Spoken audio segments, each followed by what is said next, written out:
আসসালামু আলাইকুম। আমি মোহাম্মদ জসিমউদ্দিন।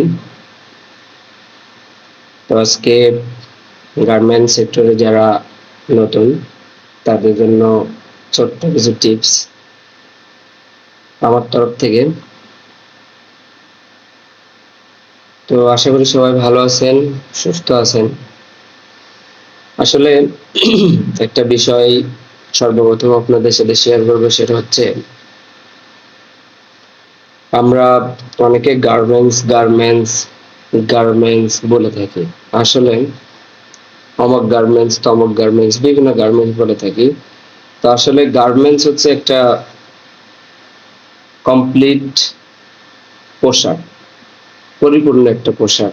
যেমন হতে পারে সেটা টি শার্ট, পোলো শার্ট, একটা প্যান্ট, একটা হুডি জ্যাকেট, একটা শার্ট, যেটা আসলে মানুষ পরিধান করতে পারে। এক কথায় যেটা পরিধান করার মতো, সেটা হচ্ছে গার্মেন্টস।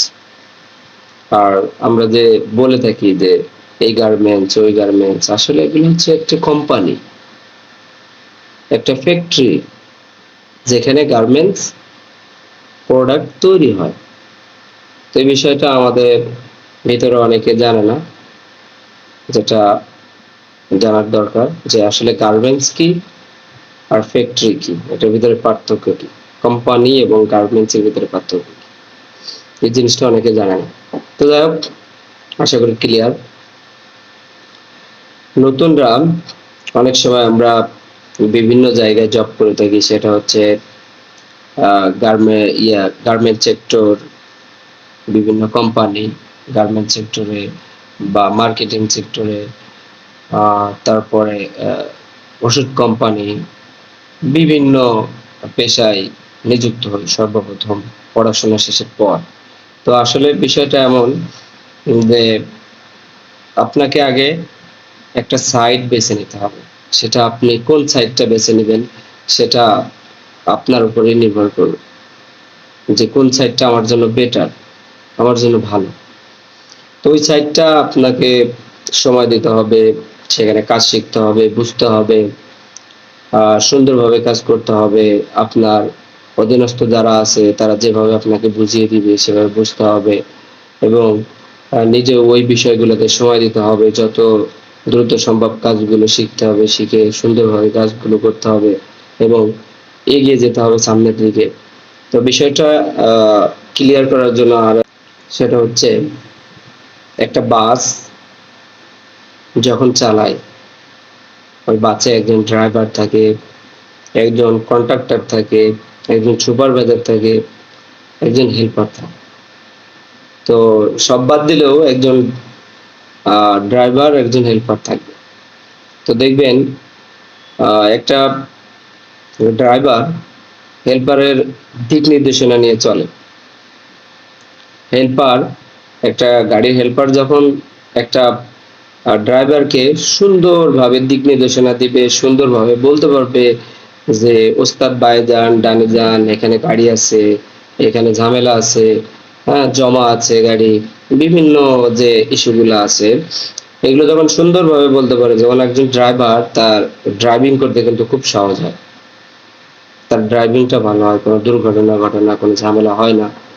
ঠিক প্রত্যেকটা কোম্পানিতে যারা রুট লেভেলে কাজ করে, তাদের দিক নির্দেশনা, তাদের কাজগুলো যদি সঠিক থাকে, তাহলে উপরে যারা আছে তাদের তাদের পরিচালনা করতে, সেকশন পরিচালনা করতে, একটা কোম্পানি পরিচালনা করতে, একটা সাইট পরিচালনা করতে ড্রাইভারের মতোই সহজ হয়।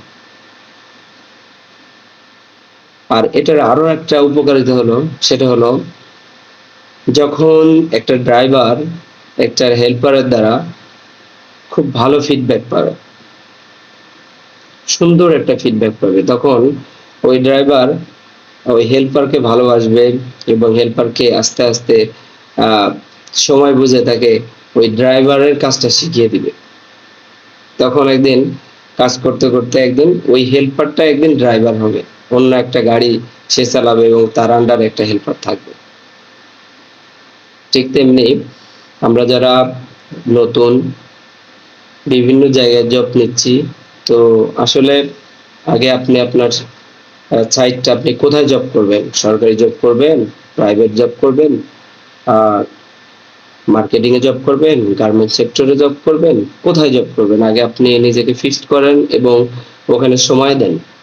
তাহলে দেখবেন যে আপনার কোনো সমস্যা হবে না। ওই হেল্পারের মতো একদিন আপনার বস বা আপনার স্যার তখন তাদেরকে কাজ দিয়ে মন জোগাতে পারলে তখন আপনি ওই বস এবং স্যারের কাজ শিখতে পারবেন এবং তাদের জায়গায় যেতে পারবেন। আপনার সফলতা আসবে। আর যদি আপনি একটা কাজ করেন সেটা হলো যে আজকে এখানে, কালকে ওখানে, পরশু ওখানে, বিভিন্ন জায়গায় ঘোরাঘুরি করেন। এখানে ২ বছর করলেন, ওখানে ২ বছর করলেন, আরেক জায়গায় ২ বছর করলেন।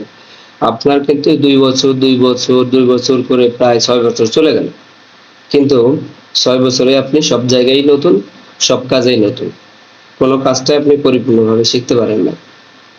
আর আপনার সাথে একজন ছিল, আপনার সহপাঠী বা আপনার কলিগ, সে এক জায়গায় এক সেক্টরে ৫ বছর কাজ করার পরে সে বড় হয়ে গেছে। ভালো লেভেলে চলে গেছে, ভালো একটা সেলারি পাচ্ছে, ভালো মান-সম্মান পাচ্ছে। তখন আপনাকে ওই জিনিসটা দেখে আপনার আফসোস হয়, হায়! আমি আরও তো এক জায়গায় ছিলাম, একই পজিশনে ছিলাম। আজকে ও এই জায়গায় চলে গেল, এত বেতন পায়, তখন আপনি আফসোস করবেন। তো বিষয়টা এমন।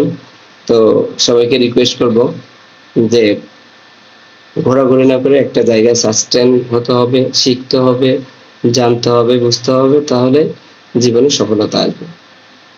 আল্লাহ হাফেজ। ধন্যবাদ।